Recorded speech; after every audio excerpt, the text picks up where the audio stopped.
Welcome to The Sixplainer. Today we're unpacking the frankly eye-opening allegory of Degemmio the donkey.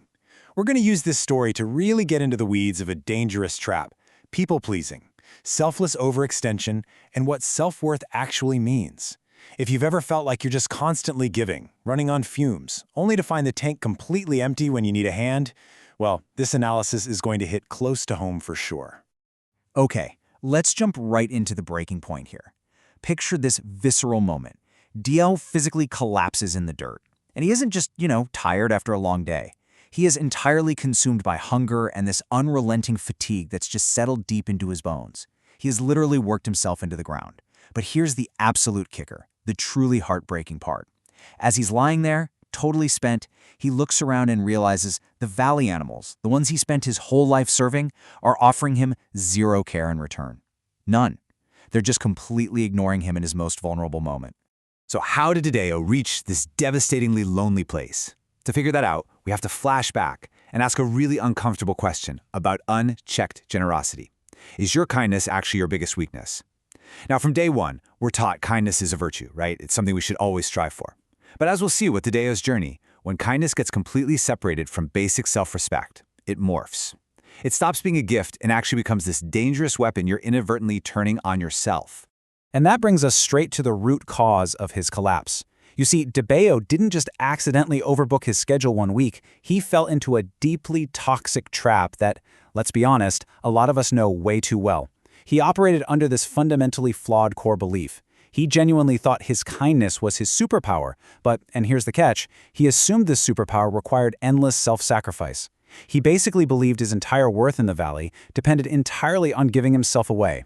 To him, being good literally meant having absolutely no limits on what he'd endure for everybody else. He wasn't just pitching in here and there. Degemmio took on massive, very specific burdens for his neighbors.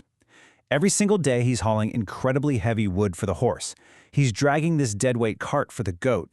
He's even standing out in the fields for hours guarding the cow's fence because, well, apparently the cow couldn't manage her own job. He's doing all this backbreaking labor just to make their lives totally frictionless. But the real tragedy? While doing all this grueling work, he wore a mask. He plastered on this persistent, cheerful smile, never letting anyone see the massive strain he was actually under. And this perfectly captures the dangerous tension that eventually broke him. Think about his hidden internal reality versus his visible facade. Internally, he's dealing with severe physical exhaustion and this gnawing, growing hunger. He's quite literally starving himself of energy and peace. But externally, he's got that unwavering smile locked in. He makes an impossible load look completely effortless. He convinced the whole valley and honestly tried really hard to convince himself that this extreme sacrifice was perfectly fine, completely hiding his pain from the exact animals benefiting from his labor.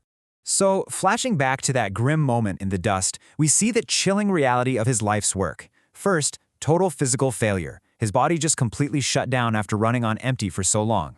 Second, and this is arguably the toughest pill to swallow, zero reciprocity from the horse, the goat, or the cow. And third, not a single moment of care was offered to him when he desperately needed it. All that exhaustive, smiling labor bought him absolutely zero loyalty. No comfort, no safety net whatsoever when he finally crashed. Lying there, defeated, a completely shattering realization hits Degemmio. It forces him to isolate this one incredibly painful but clarifying thought. Did they love him, or merely what he did for them? This is the agonizing turning point of the whole allegory. Degemmio had to confront the terrifying possibility that his relationships weren't actually based on friendship or respect at all. They were built entirely on his utility. He wasn't their friend, he was just a highly convenient tool. Wow, once he saw that truth, everything shifted. Degemmio had been living under this grand illusion. He genuinely believed his supreme sacrifice was absolutely essential for the valley to survive. He thought the whole place would fall apart without him carrying the wood or guarding the fence. He had a bit of a hero complex, right? But the cynical reality? The valley functioned perfectly fine without his sacrifice. They didn't need Degemmio, the unique individual. They only needed someone, literally anyone, who lacked boundaries so they could readily exploit them. To claw his self-worth back from this dark place, Degemmio couldn't just, change his mindset. He had to radically change his actions. So he put 3 highly protective, practical boundaries in place. Step 1, he finally learned the hardest word for any people-pleaser to say. No. Just a simple, complete sentence. No. Step 2, he started prioritizing his own rest, finally letting his exhausted body recover. And step 3, he prioritized his own nutrition, feeding himself before he ever spent a single second worrying about the productivity of the horse, goat, or cow. These weren't acts of selfishness. They were radical, basic acts of survival and self-respect. Looking at his journey, Dabio's psychological evolution is just a profound roadmap for us. He started out masking his severe exhaustion with that persistent smile. Naturally, that unsustainable act led right to his total physical and emotional collapse. But from the ashes of that rock-bottom moment came the word no and the establishment of real boundaries. And finally, reclaiming his autonomy led him to finding true peace.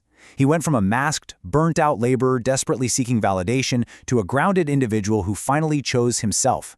He found peace not by doing more, but by doing much less. As we wrap up this explainer, I want us to deeply absorb this ultimate takeaway. The world does not respect those who give everything away, but rather those who understand and protect their own value. This is the undeniable core lesson of Dao's story. It highlights the massive difference between being used and being genuinely respected. If you don't fiercely value your own energy, your time, and your physical well-being, you simply cannot expect the valley, or the world for that matter, to value it for you. I'll leave you to reflect on Dao's journey with one final provocative question.